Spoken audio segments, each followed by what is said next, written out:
ప్రజలకు సంబంధించిన సమస్యలు. వీటి మీద ఇప్పటికీ 4 సార్లు వచ్చా. సో ఎవరు అడ్డుకుంటా ఉన్నారు మరి వచ్చినాక? నిన్న సెక్రటేరియట్కి రమ్మంటే సెక్రటేరియట్కి వెళ్ళా. ఓకే, సెక్రటేరియట్లో లేదు, ఇంటికాడ మంత్రుల సమావేశం జరుగుతుందని అన్నారు. సరే అలా పొద్దుపోయిందిలే, వద్దనుకున్నాం.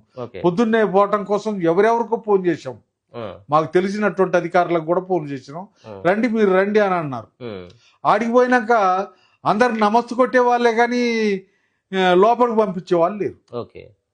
ఇది చాలా దారుణమైనటువంటి పని. ముఖ్యమంత్రి లేదు, గవర్నమెంటు ఎవరి కోసం? ప్రజల కోసం కాదా? ప్రజల సమస్యలు తీసుకొచ్చినటువంటి మాలాంటి వాళ్ళతో మాట్లాడే ఓపిక లేదా? ఇష్టం లేదా?